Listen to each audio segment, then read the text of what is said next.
Hi there, I'm Subha, a career growth coach, and this is season 5 of Small Talk with RainKraft with. I'm Hasita. I'm a marketing consultant at Motley Crue, and I'm so excited. Are we at season 5 already? Can you believe it? Please do look us up and catch earlier episodes too. But let's get on with this one. Asita, I think now if I ask you to deep dive into anything, it takes on a whole new meaning, doesn't it? Oh, yes. I am now a deep specialty diver. I have touched the very limits of recreational scuba diving, and I couldn't be happier, honestly. Yeah. Awesome. And I think you've been able to see some really amazing underwater creatures and spend some time with them.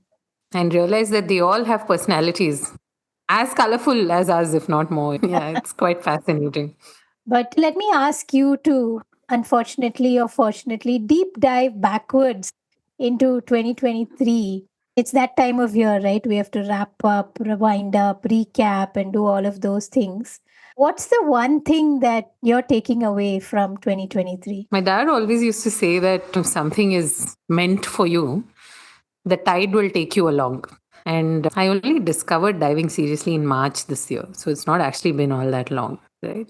But the tide took me along. There are some things in life which become spiritual, and this has definitely become one of those experiences for me. I have a lot of respect and devotion for the world underwater, honestly, and it's driven so many of my choices. For me, of course, making a choice and then making it right would be the biggest learning from this year. That we are all capable, and I think we all want to make those choices in life and say, this is what I want, this is what I don't want. I'm definitely at that age and stage in life where I'm choosing much more mindfully. But when I say making it right, what I mean is some of these choices are complementary, right? They come with a lot of guilt. They come with how will the rest of my family manage when I'm traveling Mm, this much? Or mm. what's going to happen at work? This is a choice that makes me happy, and now I have to explain it to the rest of the world. Learning to not do that and learning how to let the simplicity of that energy, because devotion is really the word I would use for this experience. And when you're that devoted to something, it shows and it makes a difference. Yeah, it's been a year of figuring a lot out, but mostly I think figuring myself out and learning that we all have the capacity to do many things and do them well and be happy doing it. I think you captured that perfectly because, from my vantage point, that's exactly what I saw. That Mm. multiple opportunities presented themselves to you, and hence you had choices to make. And you made those choices, like you said, sometimes with confidence, sometimes with that nagging guilt, sometimes a little unsure. Who am I really accountable to for this choice? And maybe even pleasantly, we discover we're not accountable to anyone. We can't make this choice. Yeah, and I think honestly, in the choosing and in asking for accountability, the person we are really asking for validation is ourselves so many times. I think Yeah. that was, Yeah. and I must thank you for especially one of those things where I said, oh, what will I tell my team? How are they going to take the fact that I'm not available half the time? And you said, you don't have to tell them anything. You just need to make sure the work is happening. That is the only thing that you're accountable towards. So I think that was a big one. And I want to also understand from you, Subha, because you started this year in a very introspective space, in a very reflect kind of environment. In some ways, I think you were in January where I am now, right? In terms of really reevaluating a lot of choices. It's been a big year for you as well. So, how did you know that this is a path that you want to follow or this is a path that you don't want to follow? Interesting. And I think if I reframe it to what I am really taking away from how the year went, is that ultimately we need to keep our eye on the prize or keep our focus on something. Now, that Hmm. could be one thing, that could be three things, that could be even five things if you're able to find the time and the energy and the mental bandwidth to touch upon all of them. But I think Hmm. that bit of focus on something really changes the game for an Yeah. individual. Yeah. Yeah. When you stop floating and touching things and doing them because you have to and because you have time for Mhm. it, why not, and why say no, and Mhm. all of that. And you move to a zone of saying, hey, it's coaching and everything else is largely a distraction. And if I Yeah. can view things that present themselves to me with that lens, and then Mm, hence say yes or no, whatever I feel like saying at the, whatever feels right at that moment, and then mm, stick to that decision and keep going. I've said no to quite a few opportunities which would have taken me back to the earlier work that I used to do, either in terms of corporate engagements of a larger scale or writing of a larger scale. And I think it's done me a lot of good. It's set mm, me up well for the coming year. And I think it's just that learning that focus on something, let it take you to mm, zone where you're so okay to do that for the next 3 hours or do something related to that for the next 3 months mhm. and not second guess it. Yeah, yeah.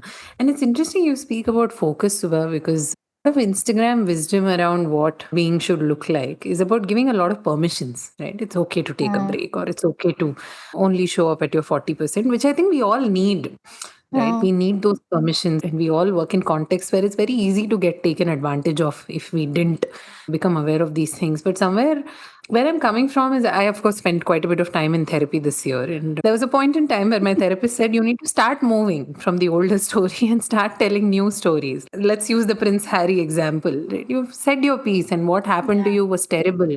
It shouldn't have happened, but it did happen. And you brought about a certain amount of systemic change because it happened. But now move on and find your peace, which mm, somewhere I find that as much as, yes, social media is great because it democratizes access to a lot of these permissions and vulnerabilities, somewhere it doesn't then also teach us how to move from that point forward. Right. If I yeah, think of it as a marketing funnel, you're stuck at the top of giving yeah, yourself those permissions.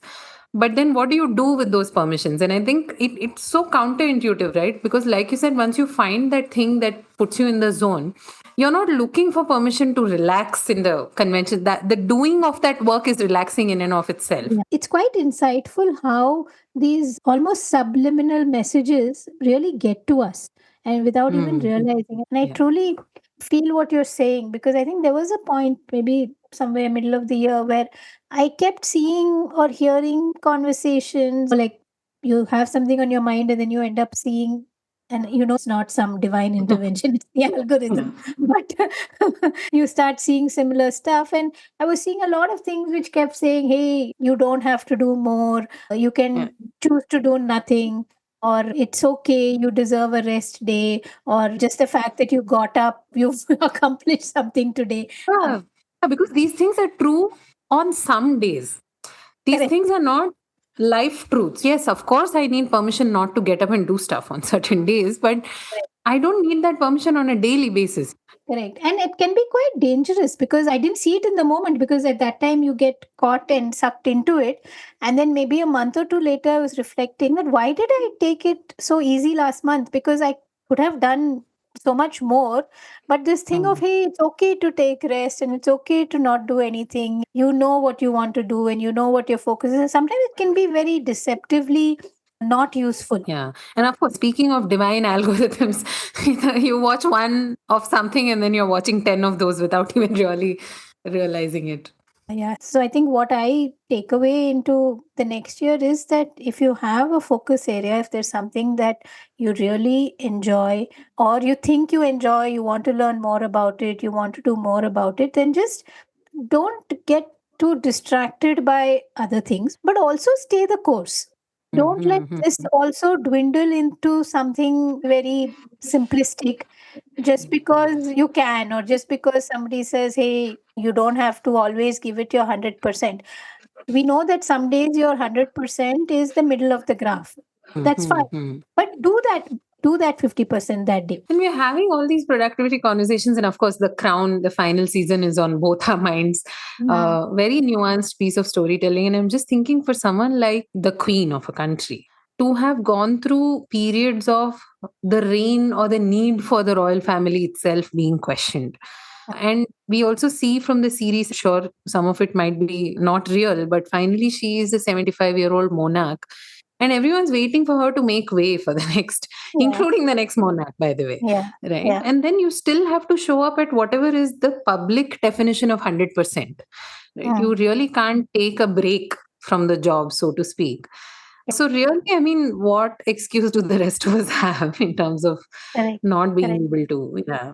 And Yeah. I think what you said about the ebb and flow being part of the process, rather than just there being an ebb and there being a flow for the sake of it, versus there being a process and a purpose. That is the true difference, I think, between so many other creatures and how we maybe live a slightly more programmed life.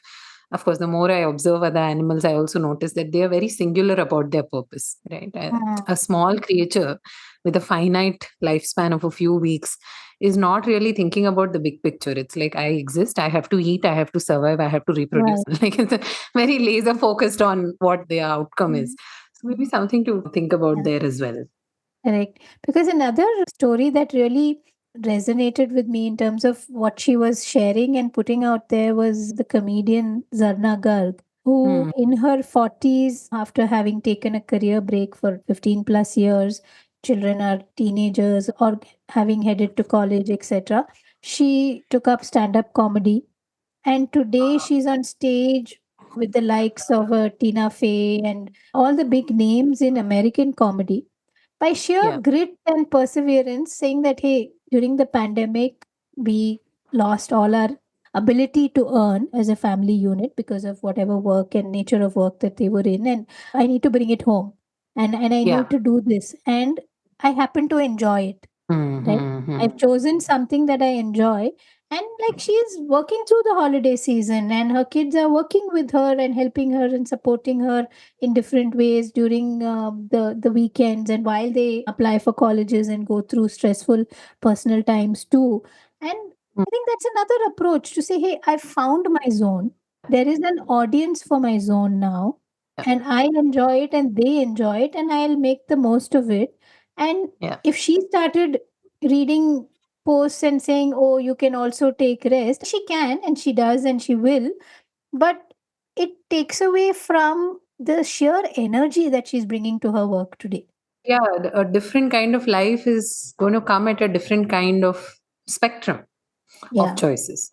And to be okay with that more than anything. And yeah, honestly, from personal experience, it was a struggle. It really was.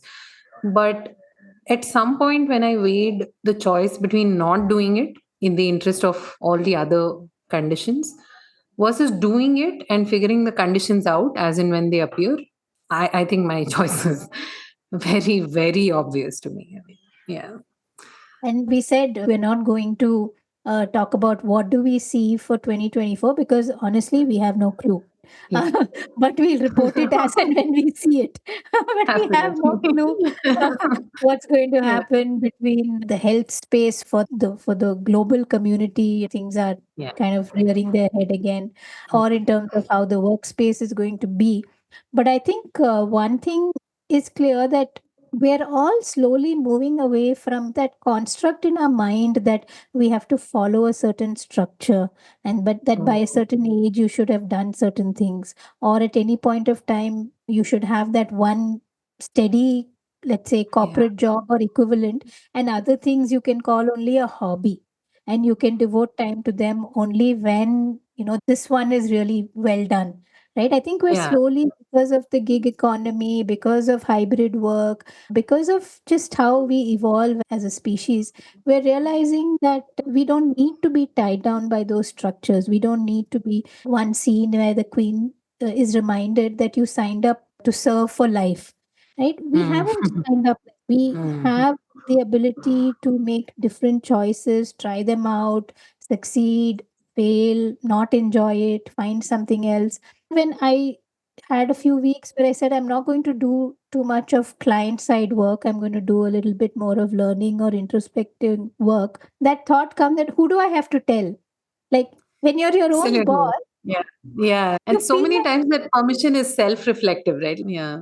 because I think all these structures and how we've seen our parents work, or how we ourselves have worked in corporate avatars, there's always a process, a form to fill, a structure where you tell XYZ, and this is what you say in your out of office, and there's somebody to contact in your absence, and there's nobody to contact in my absence. If In my I'm not, absence. Yeah. In fact, you should have seen my out of office email. This, I'm sure you've seen it actually. It just says, "Hi, I will be back on the 18th. Please, regards." So, so yeah. I think that's something that is going to be more and more the way of the world going forward, right? That you can do two different things. Like I can really focus on my coaching, and then I can also crochet the life out of me and make Oh man, yes. beanies and booties for all family members. So that's the only permission that we have to give ourselves, that go with the tide, like your father said, and let it take you to different places, touch different things, do multiple things at a time, ebb and flow with it. There are no rules to this game that are set in stone like they were for a few generations before us. So why not reap the benefits of that? Yeah, and I think that's probably the most reassuring thing to hear before the start of a new year, right? That the possibilities are endless and Yeah. you are allowed to touch multiple shores and pick what you like. Correct. So let's do that for this holiday break before somebody comes and says, "What are your goals for the coming year?" My goal is joy. No, no, cut that. So have yourselves a lovely holiday season and a good break, hopefully, everyone. Thank you, small talkers, for being with us through this year, and hope to see you on the other side. Bye. See you in 24. Please do remember to share, subscribe, follow, and do leave us a nice rating or review. It really helps us move up the charts and reach more and more small talkers. Bye.